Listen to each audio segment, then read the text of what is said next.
This channel does not promote any violent, harmful, or illegal activities. All content provided by this channel is meant for an educational purpose only. ৬,২০০ কোটি টাকা ব্যাংকে প্রতারণার অভিযোগে ইডির হাতে এবার গ্রেপ্তার ব্যবসায়ী সঞ্জয় সুরেখা।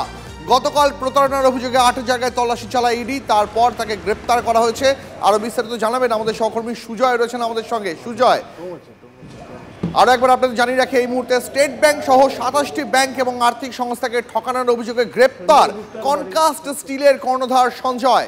সিবিআই এর ব্যাংক জালিয়াতি দমন শাখাতেও মামলা রয়েছে এই সংস্থার বিরুদ্ধে। ধৃতকে আজ পেশ করা হবে ইডি আদালতে।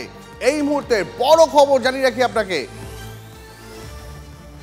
৬,২০০ কোটি টাকা ব্যাংক প্রতারণার অভিযোগে ইডির হাতে গ্রেপ্তার ব্যবসায়ী সঞ্জয় সুরেখা।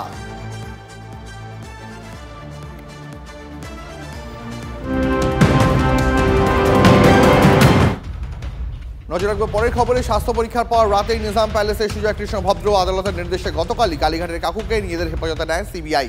প্রেসিডেন্সি সংশোধনাগার থেকে তাকে নিয়ে যাওয়া হয় জোকা এসআই হাসপাতালে। সেখান থেকে স্বাস্থ্য পরীক্ষার পর তাকে নিয়ে যাওয়া হয় সিবিআই এর দপ্তরে। আরও বিস্তারিত জানাবেন আমাদের সঙ্গে রয়েছেন সহকর্মী সৌভিক। সৌভিক, তার মানে সিবিআই এর দপ্তরেই গতকাল রাত কাটলো কালীঘাটের কাকুর। কেমন কাটলো?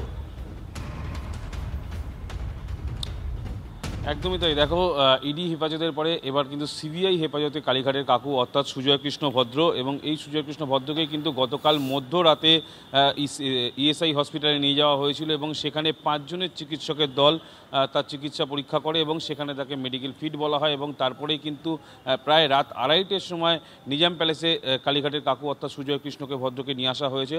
আবার ২১ তারিখ কিন্তু তার হিয়ারিং রয়েছে এবং যেটা সূত্র মারফত জানা যাচ্ছে, এই যে নিয়োগ দুর্নীতি মামলায় কালীঘাটের কাকুকে আবারও কিন্তু জিজ্ঞাসাবাদের প্রয়োজন রয়েছে এবং বেশ কিছু সাক্ষী রয়েছে, তাদেরকে সামনাসামনি বসিয়ে কিন্তু সিবিআই কনফার্ম করতে চাইছে। এবং আমরা বিগত দিনে দেখেছিলাম এই সুজয় কৃষ্ণ ভদ্র কিন্তু যে তদন্তে কোনো রকমভাবে সাহায্য করছিল না, সরাসরি তিনি উপস্থিত থাকছিলেন না কোর্ট হিয়ারিংয়ে, এমনকি ভার্চুয়ালিও থাকছিলেন না। পাশাপাশি যে জেলের মধ্যে গিয়ে যে জিজ্ঞাসাবাদ, সেই জিজ্ঞাসাবাদেও কিন্তু তিনি কোনো রকম সহযোগিতা করছিলেন না এবং গতকালকে কিন্তু কোর্টের নির্দেশে তাকে সিবিআই হেফাজত দিল এবং আজ কিন্তু নিজাম প্যালেসে তিনি রয়েছেন। গতকাল মধ্যরাতে চিকিৎসা করার পরে অর্থাৎ মেডিকেলি যে তিনি ফিট, ইএসআই হসপিটালে তার পরীক্ষা হয় এবং তারপরেই তাকে কিন্তু নিজাম প্যালেসে নিয়ে আসা হয়েছে। অনেক ধন্যবাদ তোমায় সৌভিক।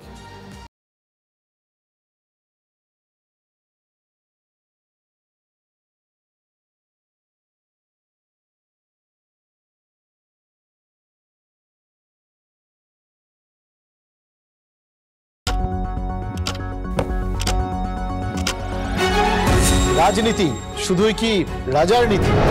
রাজা উজিরের চোখে নয়, আপনার আমার চোখে সমাজের ছবি। কঠিন কথা সহজভাবে না বললেই নয়, না বললেই নয়। প্রতিদিন রাত ৯টায় টিভি9 বাংলায়। টিভি9 বাংলা না দেখলেই নয়।